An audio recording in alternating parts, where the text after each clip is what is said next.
Olá, meus amigos e minhas amigas. Estamos chegando com mais uma edição do programa Memória Acadêmica Trajetórias.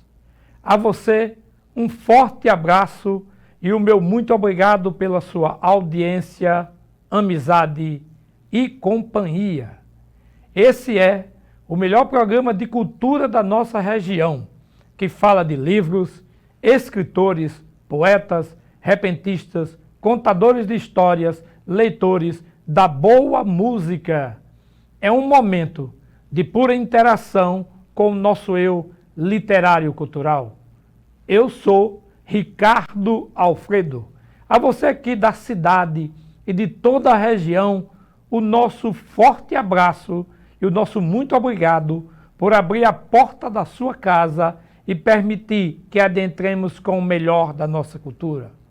Não esqueça, nos encontramos aqui na TV Câmara e na grade da TCM Telecom todos os sábados às 19 horas com o nosso programa e sempre com uma nova edição, Memória Acadêmica Trajetória.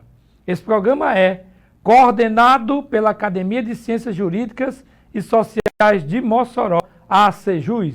A ACJUS é movida pelo sonho da interação das diversas academias e escritores, assim como produtores, grandes leitores, contadores de histórias, pensadores, escritores, jornalistas e juristas.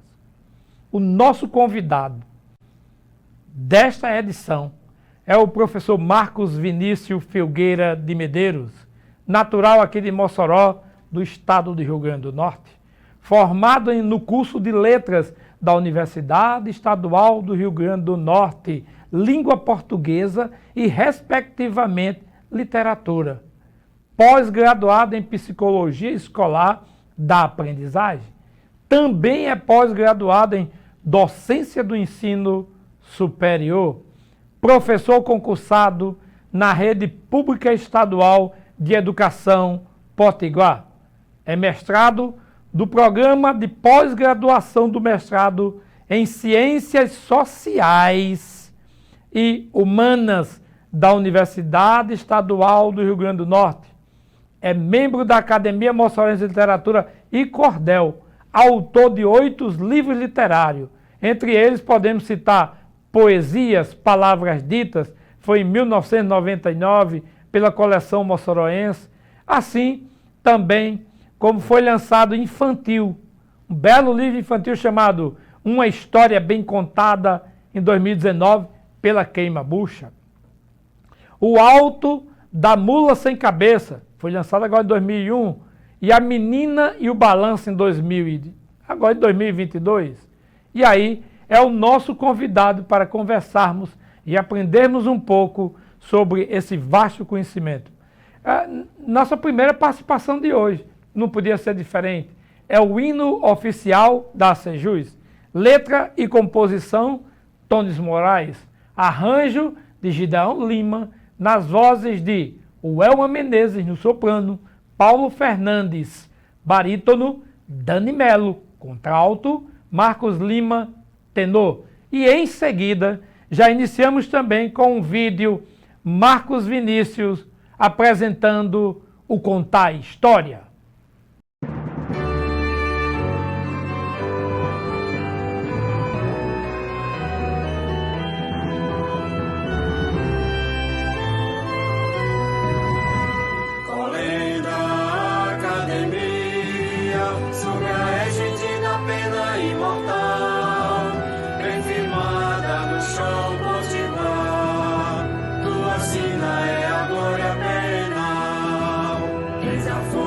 Que brota dos ventos, celebrando o direito ao porvir, resistência, farol da liberdade, igualdade, aragem a te impelir. Igreja, academia, das ciências jurídicas e sociais, como temes empunha a balança, na justiça que nos afirma iguais. Igreja, academia, das ciências jurídicas e sociais, reais. Como temes, impõe a balança, na justiça que nos afirma iguais. Em Mossoró há de filhos impávidos, terno berço de um povo varonil. Tu ressoas futuros de glórias e fulguras na história do Brasil. Sonalício da terra do sol, és a casa de honrosos imortais. Como a águia soberana te elevas, promovendo o direito e a paz. Igreja, academia das ciências jurídicas e sociais, como temes, impõe a balança, na justiça que nos afirma iguais. Igreja, academia das ciências jurídicas e sociais, como temes, impõe a balança, na justiça que nos afirma iguais.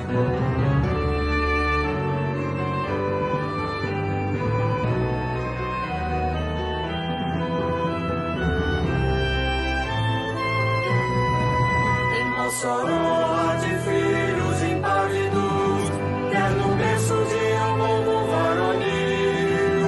Tu ressoas futuros de glórias e fulguras na história do Brasil. Sonalício da terra do sol, és a casa de honrosos imortais. Como a águia soberana te elevas, promovendo o direito e a paz. Igreja, academia das ciências jurídicas e sociais, como temes, impõe a balança, na justiça que nos afirma iguais. Igreja, academia das ciências jurídicas e sociais, como temes, impõe a balança, na justiça que nos afirma iguais.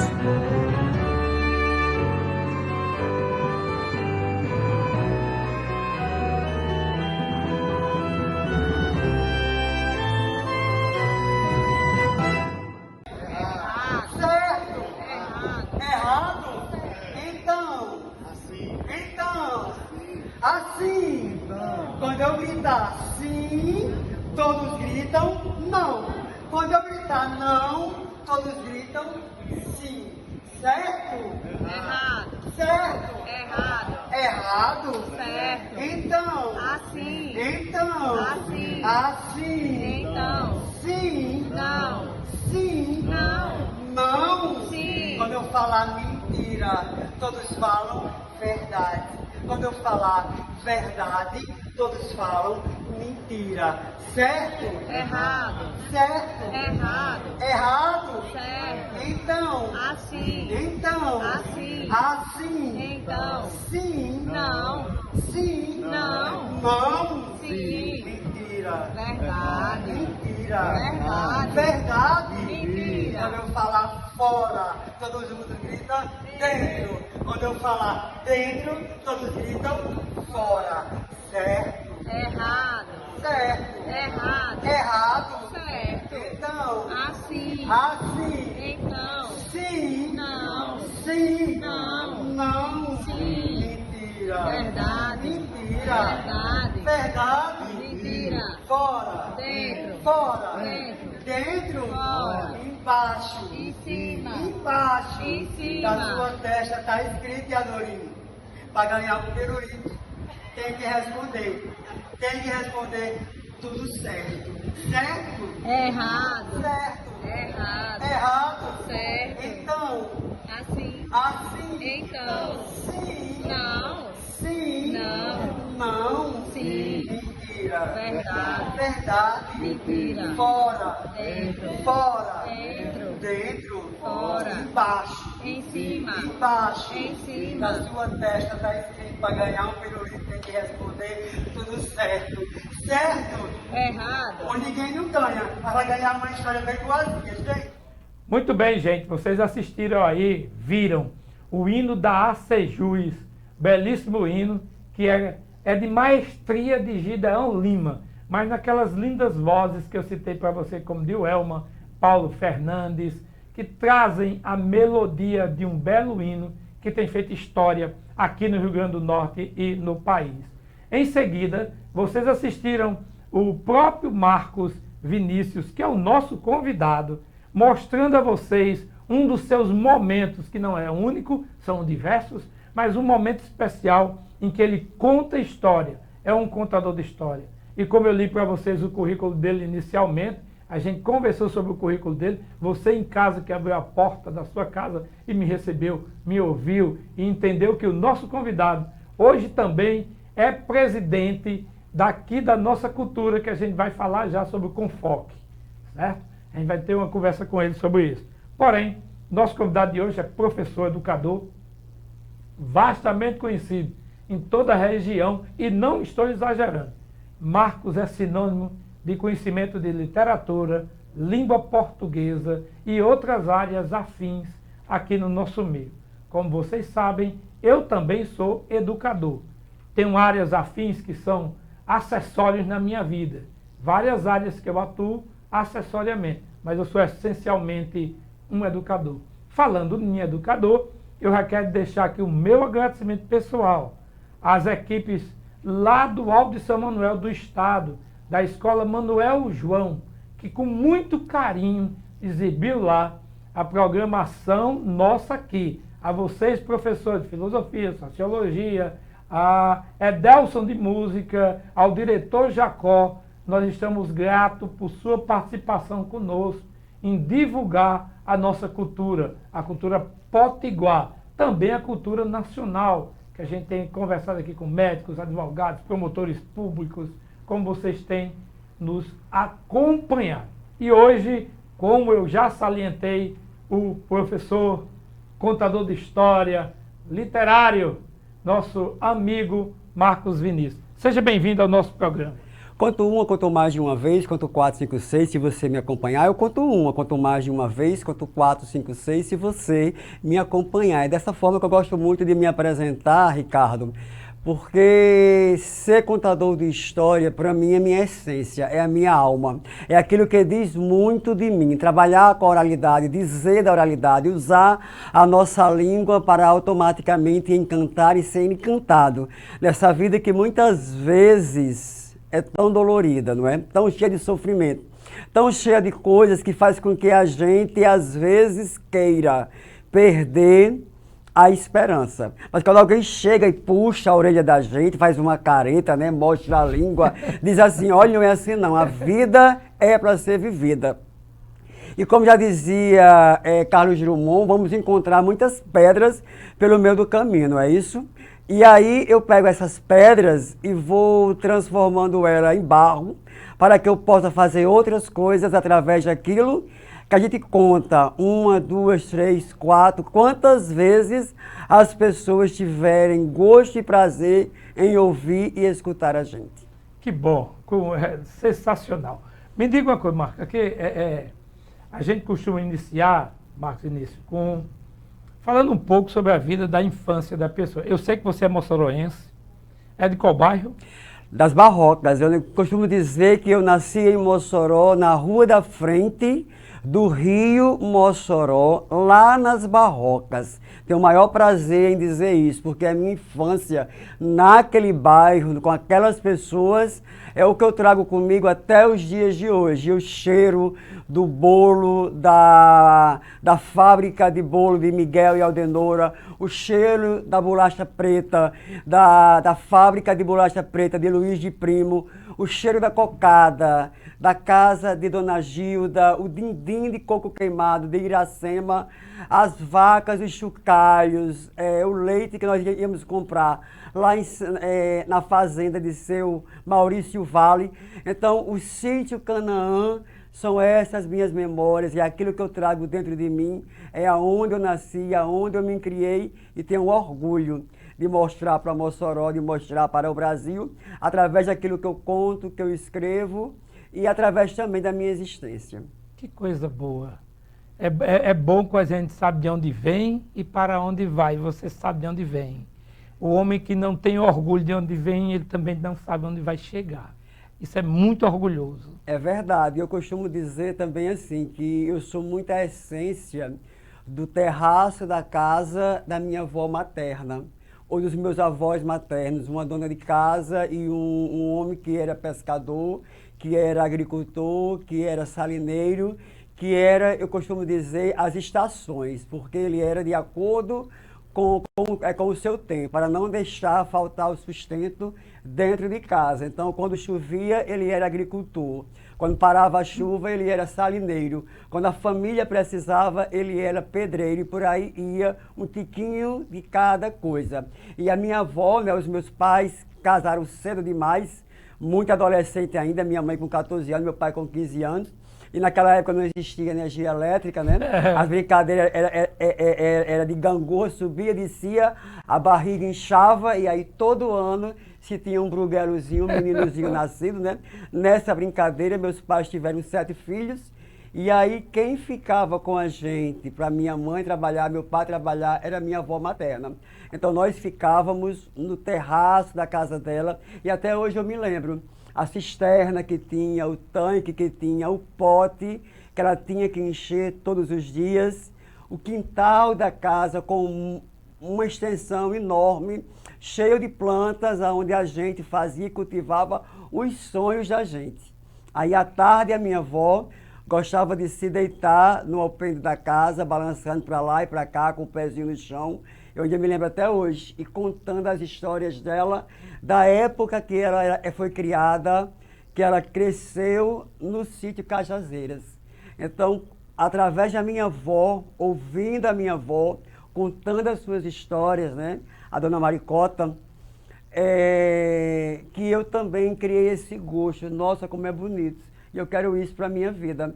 E minha avó contava da roladeira, do rio, do apanhar as cajaranas, das quermesses que se ia lá no Porto Santo Antônio e aquelas coisas iam ficando dentro de mim.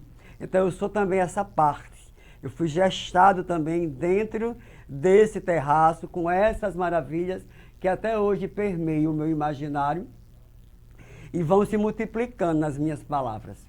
Me diga uma coisa, ela cantava quando estava balançando na rede, e se cantava, você lembra de alguma canção dela? Ela cantava muito, ela dizia assim, agora eu vou falar para vocês um poema cantado de Cassimiro José Marques de Abril. Aí ela cantava, eu sou muito ruim de música, viu? Ah, tudo bem. Mas aí ela dizia, que saudade que eu tenho da aurora da minha vida, da minha infância querida que os anos não trazem mais. Que aurora, que sonho, que flores naquelas tardes fagueiras, as sombras das debaixo dos bandeirais. E aí ela não ia dizendo, ela ia cantando. O amor é um lago sereno, o céu, um manto azulado, né? E aí de repente aquela cantiga ia entrando dentro da gente, depois ela ia para os benditos dela, né? Religiosos, e as cantigas de Niná, que a gente também é muito criado e construído dentro desse universo popular, né? Para fazer medo à criança, o boi da cara preta.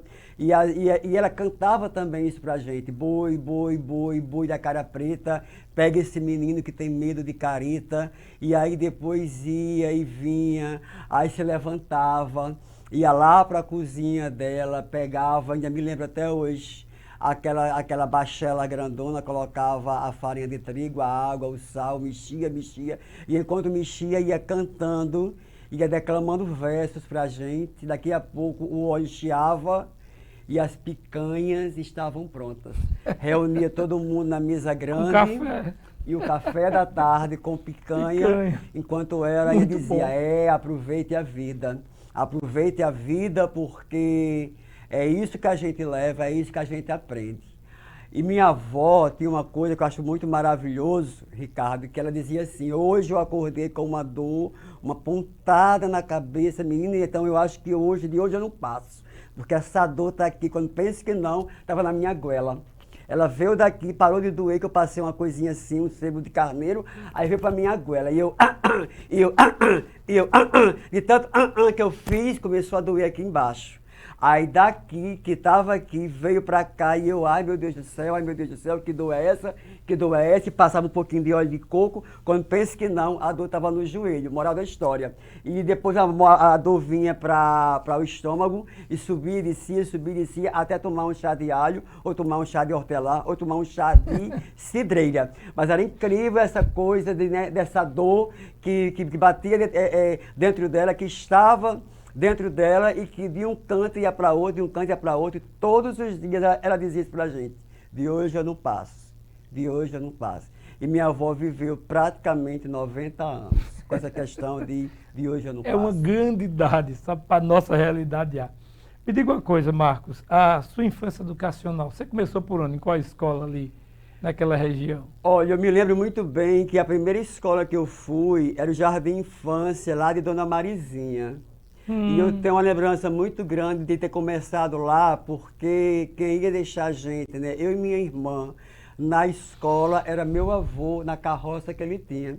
E era uma festa para a gente poder ir, poder chegar lá, não é? E eu ainda me lembro, Dona Neném, os bolinhos que ela fazia, Na Delfim Moreira. Na Delfim Moreira. De frente ali a farmácia. Exatamente. Aí foi a primeira escola que eu estudei. E depois eu sou da fundação do Instituto Pequeno Príncipe. Da fundação. Eu sou sobrinho, né, de Dorinha Bolamarque, ela é irmã do meu pai, e aí ela inventou de criar, junto com outras pessoas, uma colônia de férias. Isso no ano de 78. E eu ainda me lembro dessa colônia de férias, naquela casa que foi a escola, por trás do cemitério. Né? Durante vários anos a escola ela aconteceu ali. E aí eu estudei nesse início, tá bom, da escola. Depois eu fui para uma outra escola, né, para o Colégio Dom Bosco. Fiz o primeiro e o segundo ano lá, do primário. Aí voltei para o Colégio Pequeno Príncipe, na época ainda Instituto Pequeno Príncipe, que agora funcionava por trás do ACEL, na Faculdade de Enfermagem. Aí lá que eu fiz o terceiro ano e fui reprovado. Nessa reprovação, Ricardo, minha mãe era estudante do curso de letras da UERN. Aí ela disse: não tem nadinha, foi reprovado, aí você vai ter agora a minha aprovação. Vai ficar 1 ano sem assistir sessão da tarde, que era a grande diversão da gente, não é? Pois é, e agora você vai fazer 5 cópias. 5 cópias, e quando eu chegar, eu quero ver e corrigir essas cópias. Aí imagine só. Eram cópias de textos de livros da 5ª série, que era de Monteiro Lobato, que era de Câmara Cascudo, que era de Érico Veríssimo, textos enormes para uma criança que ainda tinha 8, 9 anos de idade. E aí eu comecei a escrever, e eu comecei a discordar das histórias. Eu achava um absurdo muitas coisas, eu comecei a criar, porque criar era mais rápido do que copiar. Fui criando gosto pela literatura. E minha mãe foi vendo que, peraí, tá mudada a história. Começou a perceber que eu quem estava criando as histórias. E a partir daí eu comecei a fazer redações da escola. A professora pedia que eu lesse em voz alta, contasse o que eu tinha criado e construído. E a partir daí eu fui me dando e me formando já nessa área e dizia: quando eu crescer eu quero ser professor. E professor de língua portuguesa. Já desde criança eu já dizia isso para mim. Você é de uma família de vários professores, né? Exatamente. Somos. Eu conheço quase todos, quase todos são educadores. Se é que não são todos os que eu não conheço ainda. Marcos, eu vou dar uma paradinha, né? Eu estou vendo ali o diretor já pedindo para parar. A gente vai tomar uma paradinha. Vamos parar um minutinho, tomar um pouquinho d'água, a gente volta já. Não desligue. Vá lá, tome água, volte, que a gente vai falar um pouquinho ainda sobre a cultura moçoroense, o Confoque.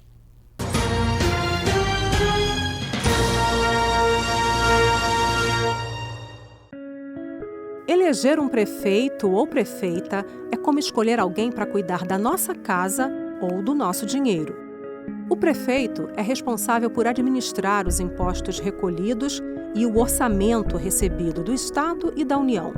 E com esse dinheiro, deve fazer melhorias na cidade. Os recursos devem ser aplicados no atendimento básico à saúde, na educação infantil e fundamental, no transporte público, na cultura, na manutenção dos espaços públicos e na pavimentação das ruas.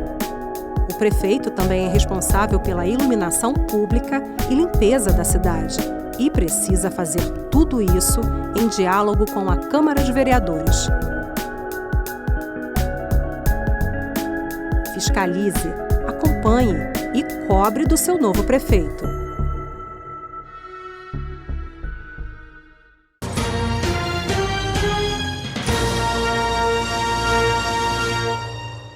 Bom, você que acabou de ligar seu canal e se deparou conosco, este é uma edição do programa Memória Acadêmica Trajetória, apresentada por mim, Ricardo Alfredo, e o nosso convidado de hoje é o multifuncional Marcos Vinícius. Ricardo, por que multifuncional? Educador, escritor, contador de história. Tem uma diversidade tão grande que eu vou passar o dia todo aqui falando sobre as qualidades de Marcos. Antes, eu quero ver com vocês um vídeo que Marcos mostra a segunda parte do contador de história. Vejamos o... Certo? Errado? Então, assim, quando eu gritar sim, todos gritam não. Quando eu gritar não, todos gritam sim. Certo? Errado. Certo? Errado. Errado? Certo. Então, Assim. então, Assim. assim, Então. sim, Não. sim, Não. não. Sim. Quando eu falar mentira, todos falam verdade. Quando eu falar verdade, todos falam mentira. Certo? Errado. Certo? Errado. Errado? Certo. Então, Assim. então, Assim. assim, Então. sim, Não. sim, Não. não, Sim. mentira. Verdade. Mentira. Verdade. Verdade. Mentira. Quando eu falar fora, todos juntos gritam dentro. Quando eu falar dentro, todos gritam fora. Certo? Errado.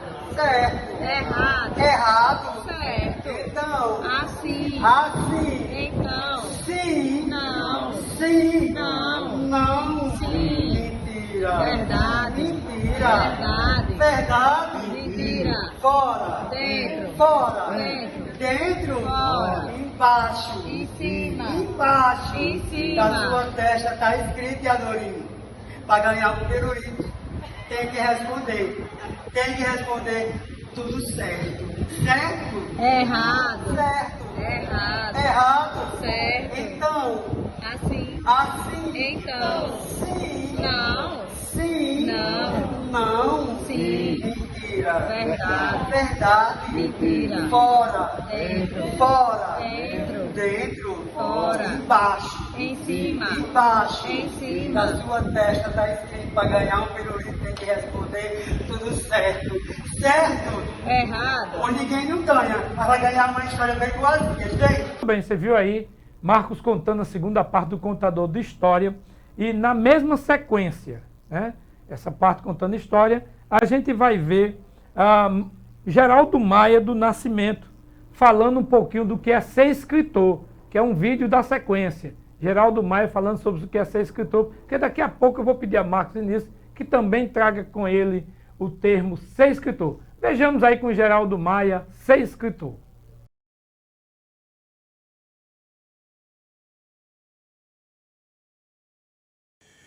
Ser escritor nada mais é do que ser um contador de história. E para ser um contador de história, tem que ser um bom leitor. Sem leitura, não é escrita.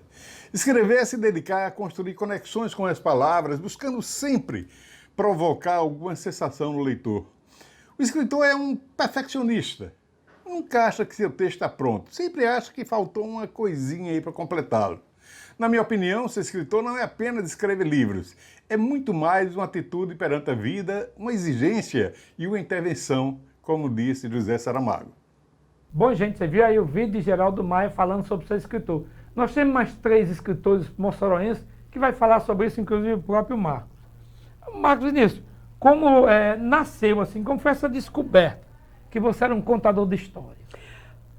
A soma de todas essas ações que eu venho dizendo a você, né? A partir desse momento que eu fui reprovado, eu comecei a fazer essas cópias, eu comecei a construir esses textos, e aí minha mãe começou a perceber realmente que eu tinha esse tino para construir, para desconstruir, para trazer para o papel esse mundo de reinventar aquilo que eu lia.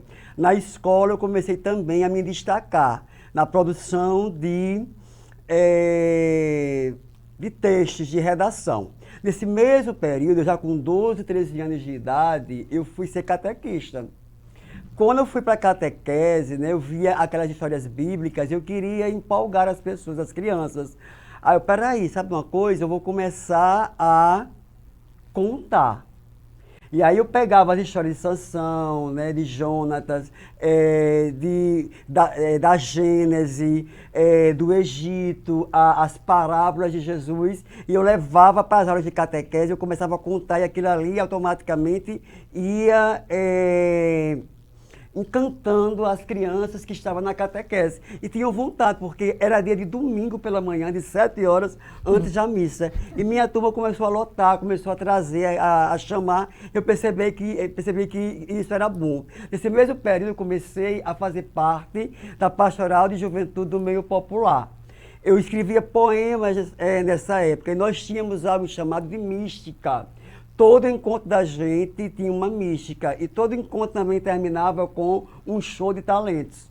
Aí eu comecei o quê? A declamar os meus textos e a contar algumas histórias. Nesse mesmo período, eu já trabalhava com quadrilha. E na quadrilha eu sempre era o marcador. E para mim, o marcador sempre era aquele que contava a história da quadrilha. Aí foi aonde eu criei um personagem chamado de João Ninguém da Silva.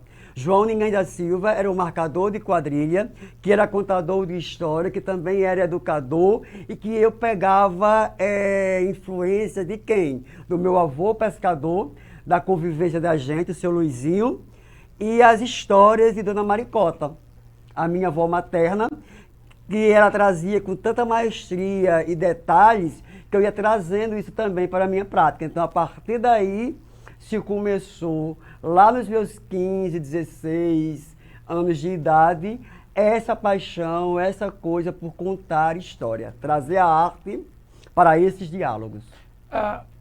Para o pessoal que está nos assistindo, normalmente a pergunta é, existe algum método? Porque didaticamente sempre a gente encontra um meio. Claro, é discutível porque tem pessoas que imaginam que é dom e aceita como um dom, você nasce com o dom de ser poeta, o dom de ser repentista. Mas para quem gostaria de ser um contador de história, existe algum método didático direcionado a isso? Ou, na sua visão, realmente é um dom? Não, para mim é assim. Para mim, primeiro é você querer. É você querer e ter vontade, você ousar. Porque, por exemplo, Ricardo, na minha época de 11, 12, 13 anos de idade, eu era muito gago. E eu fafá, e eu falava assim. Na minha puberdade, né, de 11 até 15 anos de idade. Então, o meu refúgio foi o quê? Foi descobrir a arte. Fazer os exercícios de teatro que eu via nos grupos de teatro. Então, eu costumo dizer que você pode ser tudo. Agora, claro, todos nós criamos um estilo.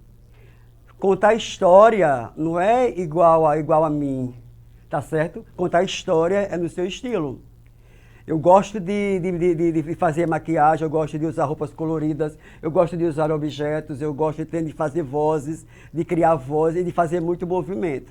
Porque eu trago também a bagagem do teatro junto comigo. Mas a minha avó contava, ela dizia assim, me lembro como se fosse hoje. A gente na casa grande e aí precisava de água. Quem ia buscar água? De quem era a função? Das mulheres. A gente botava um pano na cabeça, ia pela sombra, observe bem. Era muito calmo. Então, para mim, é você querer. Quando você quer, já é o primeiro passo. Depois você se encanta pela história. E a história pega você pelo pé. Agora, claro, eu tenho dificuldade. E eu quero aprimorar o meu jeito de falar, a minha entonação. Eu quero descobrir pedagogicamente outros métodos. Aí nós temos as oficinas. A oficina de você se descobrir, a oficina de você se formar, a oficina de você lubrificar o seu corpo, a oficina de você socializar com outras pessoas as formas, os jeitos, as maneiras e aí se descobrir. A gente trabalha com oficina. E os relatos, muitas vezes, de professores, de pessoas que não são professores, de gente que tem vontade de falar em público e tem receio, geralmente nas narrativas é assim, gente como me despertou, como mexeu comigo, como desarrumou tudo que estava dentro de mim e agora eu preciso arrumar. Eu vou arrumar descobrindo essa voz interior, essa contação de história, esse ser contador de história que está dentro de mim. Você é um contador de história nato, a gente se apercebe disso facilmente. Dessas contadas de histórias, como diz a gente nordestino, existe aquela que você gosta mais? Existe sim.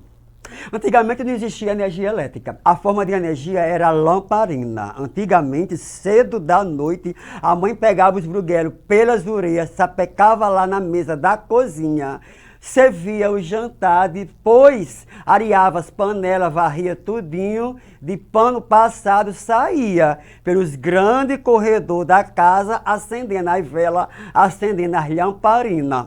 Não existia energia elétrica, não.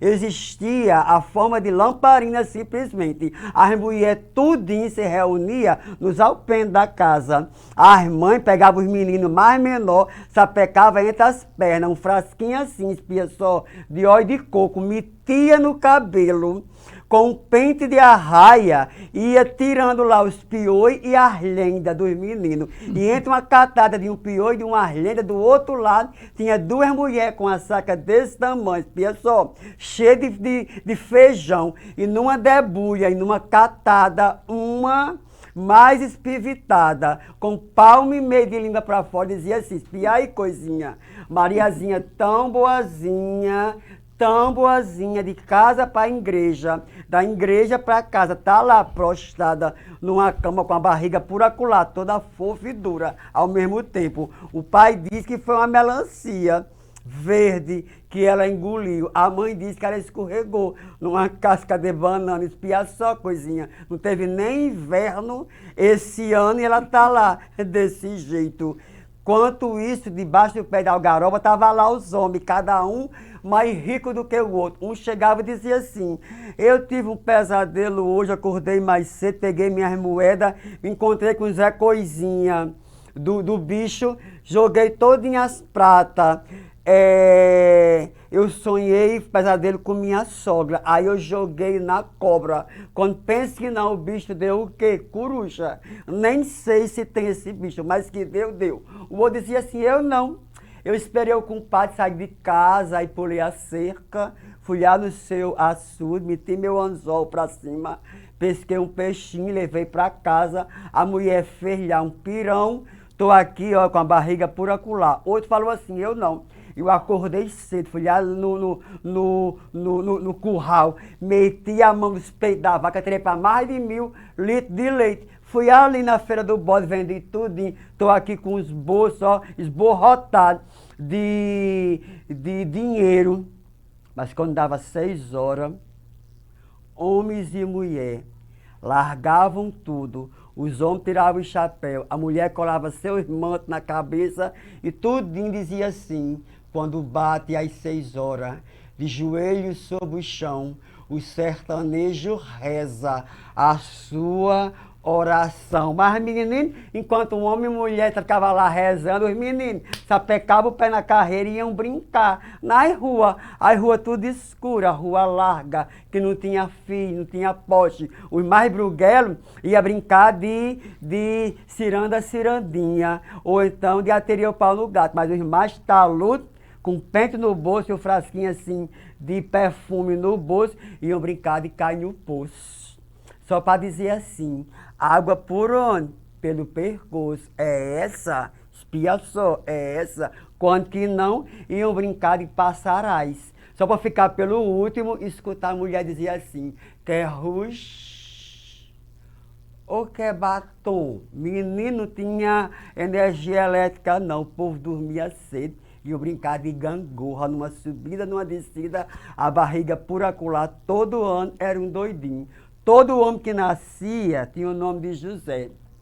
José Antônio, José Francisco, José Maria, José João. E as mulheres, todas elas eram Maria. Maria da Luz, Maria da Guia, Maria dos Milagres. E então, meu filho, não existia roupa nova, não.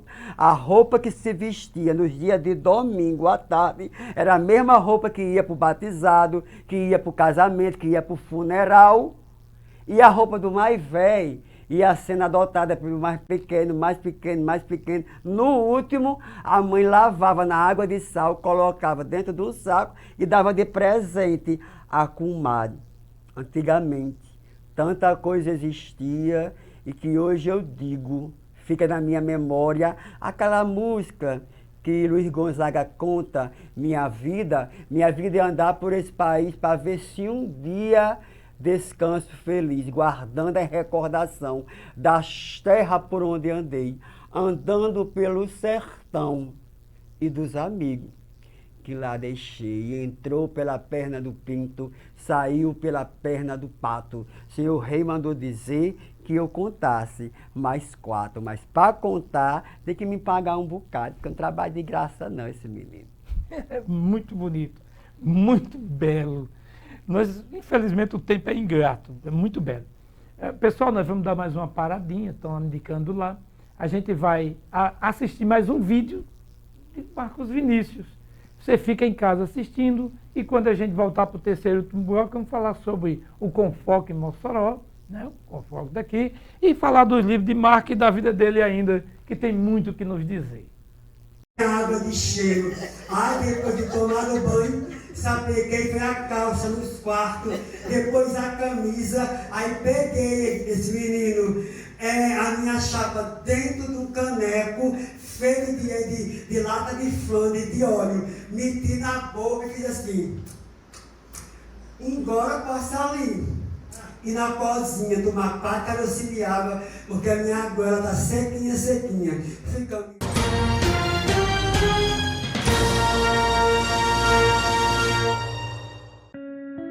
Eleger um prefeito ou prefeita é como escolher alguém para cuidar da nossa casa ou do nosso dinheiro. O prefeito é responsável por administrar os impostos recolhidos e o orçamento recebido do Estado e da União.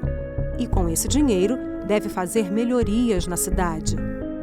Os recursos devem ser aplicados no atendimento básico à saúde, na educação infantil e fundamental, no transporte público, na cultura, na manutenção dos espaços públicos e na pavimentação das ruas.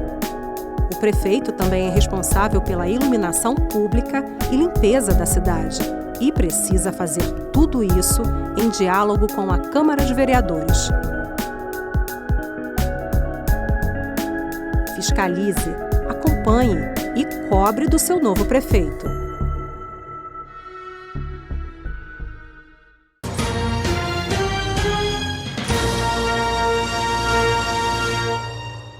Bom, gente, vocês viram aí, nós ficamos também com o vídeo de Marcos Vinícius e vamos iniciar com um vídeo também de Glauter Alencar. Glauter é um grande amigo, presidente aqui de uma academia e nos mandou um videozinho chamado Ser Escritor. Vejamos o vídeo de Glauter Alencar. Eu, como bom escritor, apresento-me como poeta para nossa academia. De maneira concreta, é o cordel na coleção moçoroense certa. Realizando o melhor, dia a dia sem poder parar, para poder difundir e a cultura melhorar, realizando todo sonho e ainda poder sonhar. Em uma verve da poesia, na história e na canção, com o repente e a viola, valoriza a educação, pois todo bom escritor trabalha de coração. Vira aí? Como é belo. Eles apresentando como é ser. Você que gosta de ser escritor, está aí uma grande oportunidade. Vá aprendendo com esses homens aí que você chega longe. Você vai ter seus livros lançados e participar. Nada é impossível. lembre-se, nada é impossível. Nada é impossível. Aquilo que você desejar ser, você será. Deus permitirá. Então, você tem que trabalhar, obedecer papai e mamãe, princípio. Viu aqui? Marcos Vinícius, ouvir a vozinha dele, o avô, a mãe, toda a família. Aí essa pessoa extraordinária, você também pode ser um grande escritor, um contador de história extraordinário como Marcos Vinícius. Basta você querer. Nada nessa vida é impossível. Muito bem. Depois que a gente viu esse vídeo de Walter Alencar, ser escritor, eu gostaria que você falasse um pouquinho como surgiu esse desejo de participar do Confoque, se foi convite. E você hoje é o presidente eleito, né? Estava lá na presidência Jean Cousteau, que hoje mora em outro estado, e após a sua saída da presidência, o término do seu mandato, você assumiu a presidência.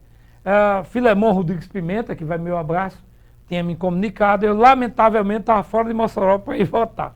Mas eu acredito que deu tudo certo. Fala um pouquinho do Confoque. A Confoque também é parte de mim, né? Porque é parte de toda essa cultura e a estrutura que nós temos, né? Desde a infância.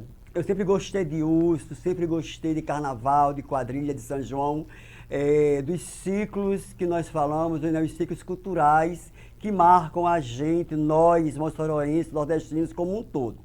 Depois, eu tive uma experiência muito grande, que eu morei também no Recife. Lá no Recife, eu descobri o maracatu, eu descobri o caboclinho, eu descobri a ciranda de Lia, lá em Itamaracá, eu descobri uma série de situações. Você vai para onde eu costumo ir, que mamãe disse que eu sou matuto. Mamãe diz assim, esse homem estudou tanto, terminou o último grau. É um PhD, é matuto, vai para esses cantos filmar e gravar.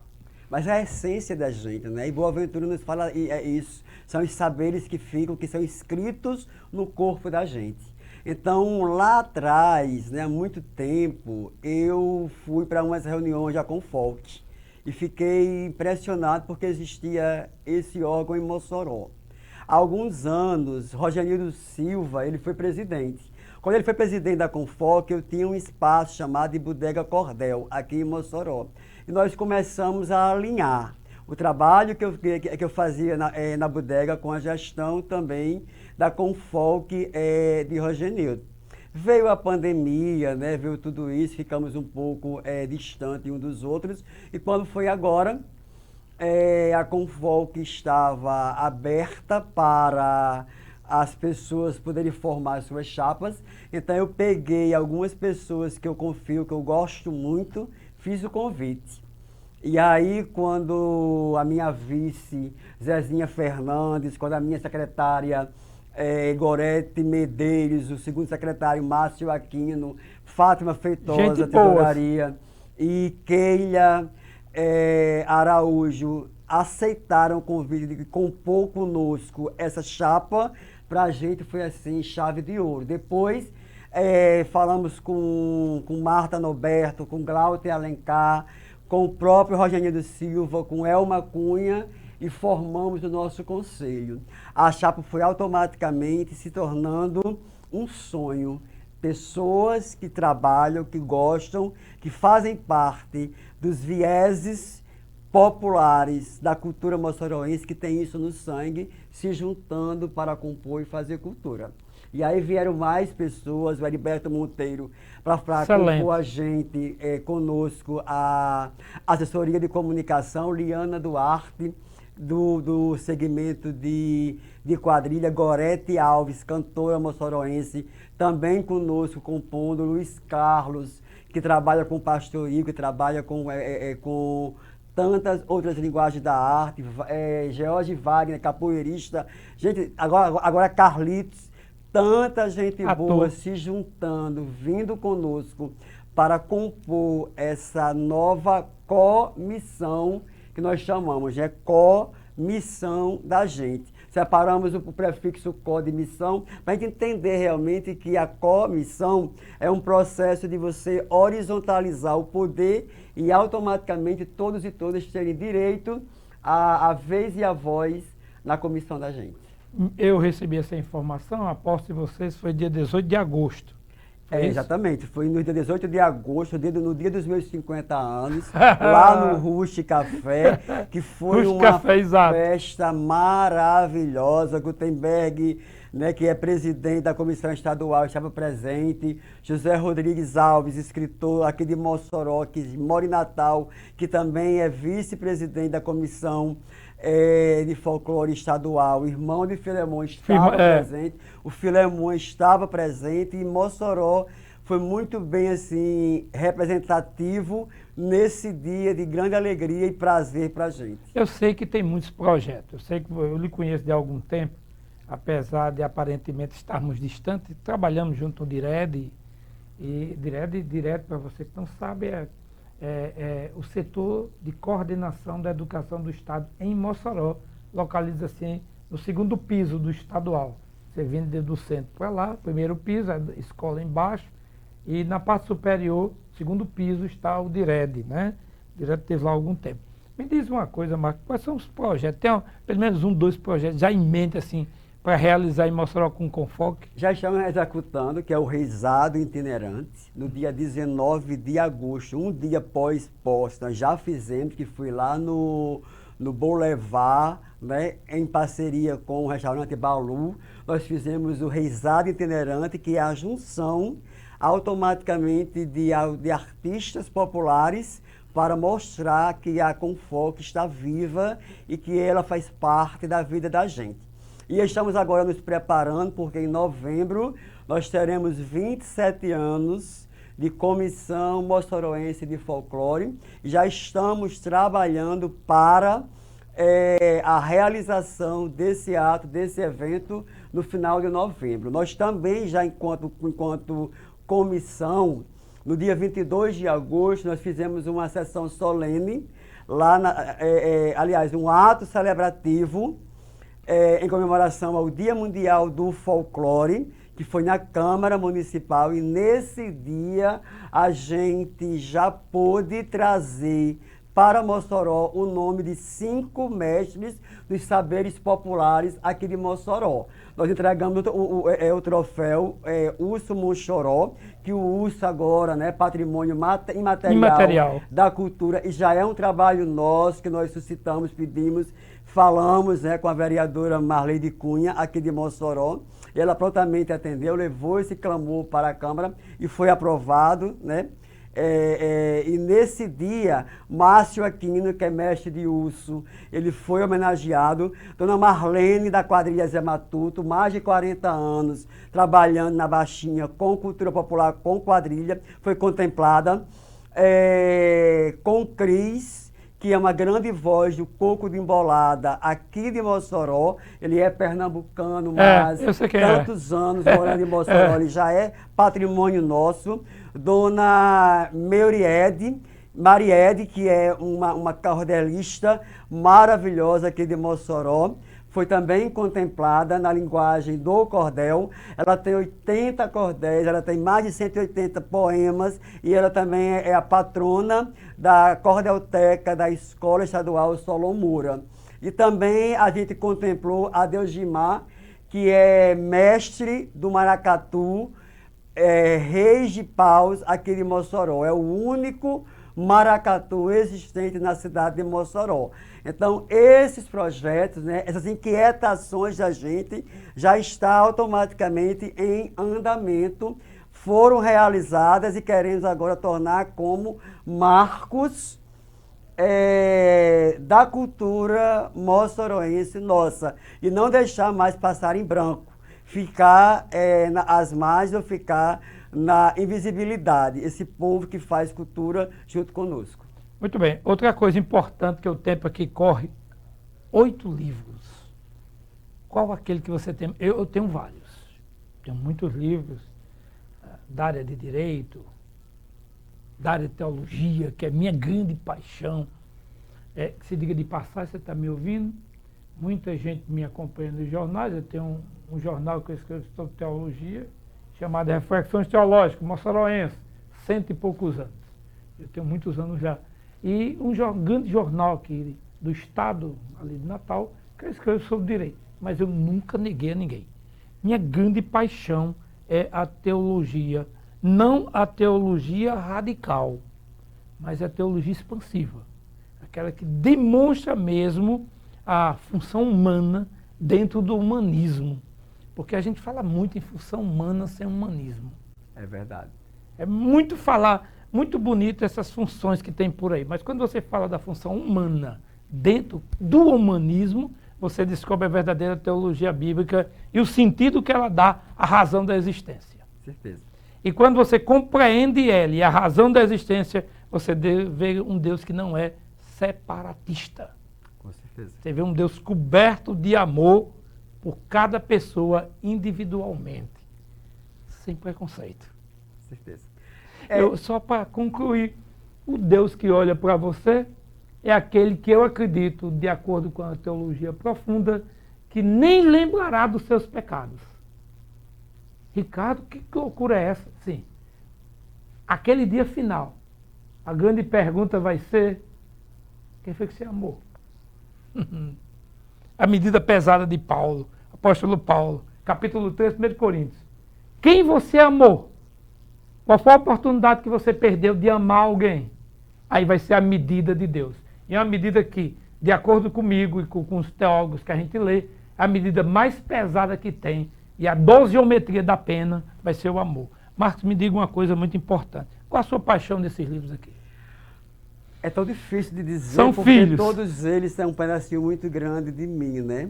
São as minhas essências, as minhas experiências. Agora, eu gosto muito, muito, muito, muito mesmo de uma história bem contada, que foi que eu lancei em 2019, porque elas são 3 histórias de netos e avós. E eu gosto muito de dizer que a minha avó, Maricota, ela está muito dentro de mim. Então, quando eu escrevi as 3 histórias, O Jardim Encantado, Menina Gulosa que Comia Afeto e Uma História Bem Contada, são as 3 histórias que compõem Uma História Bem Contada. É parte dela, é parte das relações da gente, das conversas da gente, dos diálogos que nós tivemos ao longo da vida, que eu aproveitei muito.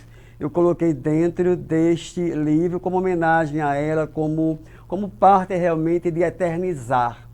E aí, respondendo a pergunta, né, quem você amou? Aí eu digo, eu amei os meus livros, porque os meus livros, eles são a essência das pessoas que eu amo, das pessoas que escreveram na minha pele o que eu sou hoje em dia, enquanto cidadão, enquanto gente, enquanto pessoa. E eu escrevo para as pessoas. Quando eu vou escrever, eu penso muito em quem eu estou, para quem eu estou escrevendo. E um outro livro que eu gosto muito também, que eu adoro, que eu acho muito lindo, é O Alto da Mula Sem Cabeça, porque eu pego a lenda da mula sem cabeça, né, existente, e eu faço um trabalho que, moral da história, eu acho muito lindo. Eu pego as 4 fases da lua, né, a lua nova, a lua crescente, a lua cheia, a lua minguante, e eu faço todo um alto mostrando o desenvolvimento de toda essa história. E eu consigo trazer para dentro desse livro 8 tipos de pessoas que permearam o meu universo, que nós não vemos mais hoje em dia, que é a bordadeira, que é a costureira, que é a doceira, que é a rezadeira, tá certo? O cambista, o espantalho, o corcunda. Todas essas personagens permearam muito o meu universo. Então eu trago também. E as histórias de botija. Como eu escutei, Ricardo, histórias de botija. Meu avô contava antigamente. muito. Pois é, fulano de tal foi sim. E olhe, a ordem era, não me olhe pelas costas, porque minhas costas é oca. Só tem uma luz atrás. Eu vou sair de costa para você, de repente, ter coragem, pegar a picareta e ir lá aonde eu disse que lá vai estar a sua botija. E na hora H, a coruja cantou, veio rasga mortalha, enfim. Mas também conheço histórias que até hoje a pessoa diz, é verdade, a minha avó encontrou a botija, ela ficou rica realmente porque encontrou o garfo de ouro, a faca de ouro, a colher de ouro, diamantes, joias. E até hoje ela é rica por causa disso. Tem pessoas que até hoje contam essas histórias, viu? Então, assim, ele é muito rico nesse sentido. E esse último aqui, olha, A Menina e o Balanço, é muito bonito porque é a história de uma menina que é autista. E aí eu convivi com a personagem durante os 2 anos de pandemia. E eu trouxe para esse livro a história, o dia a dia desta pessoa. Não é um manual de dizer o que é o autismo, não. É o dia a dia de uma pessoa com autista. E esse aqui é um orgulho também, Ricardo, porque esse aqui foi um desafio, né? Foi a nível nacional, um concurso a nível nacional, lá de Minas Gerais, do selo Starling, os 200 anos do poeta Charles Baudelaire, que é o iniciante do modernismo, do nome modernismo no mundo, enquanto literatura, e é também o grande poeta simbolista.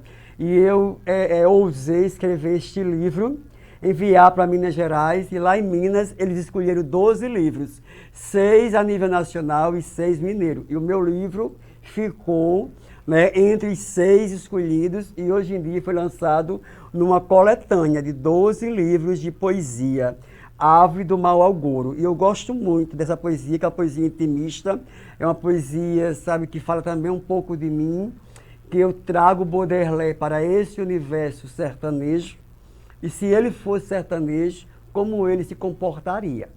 Então, assim, você pergunta mas vou assim, falando de todos, porque, de um modo geral, todos realmente têm uma parte muito grande da minha pessoa, da minha essência. Que coisa boa. Você também mergulhou no mundo da poesia, não é? Você também é um poeta. A gente aqui sabe disso. Existe algum poema daqueles que você gosta, que às vezes, por exemplo, eu gosto de um poema muito antigo, que é um sobre livros. Ó bendito que semeia livros à mão cheia e manda o povo pensar. O livro quando cai na alma, é germe que faz a palma, é chuva que enche o mar. É de uma das coisas mais lindas que eu já vi por sua colocação dentro do poema. Qual o poema que você mais gosta, assim, nesse sentido?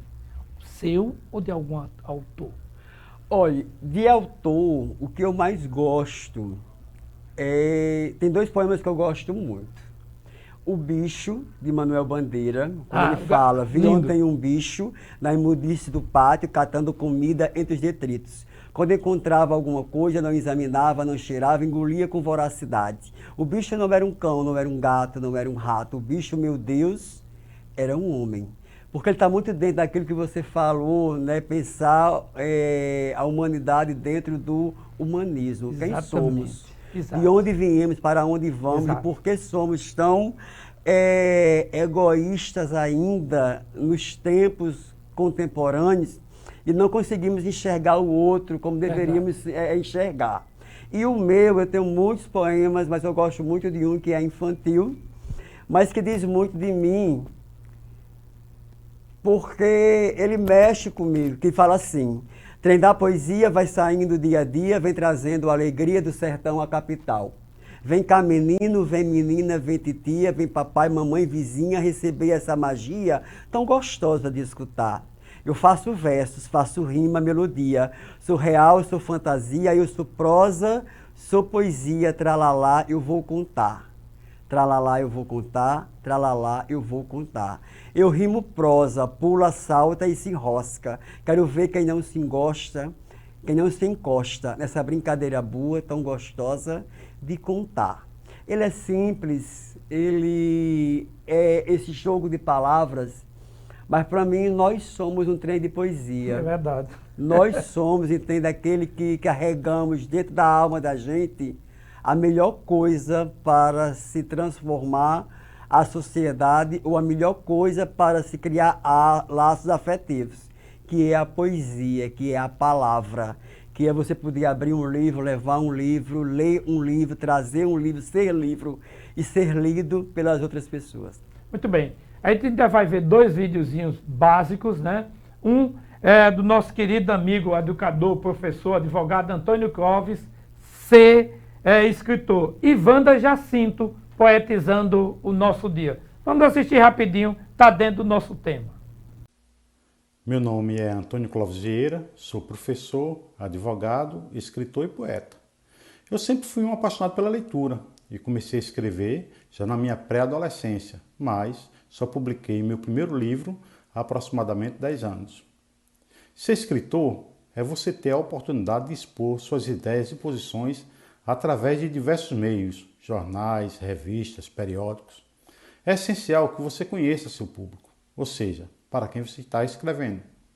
Para isso, é necessário que o escritor organize suas ideias, sendo necessário também o hábito da leitura, respeitando sempre a língua de Camões, ou seja, nossa língua portuguesa.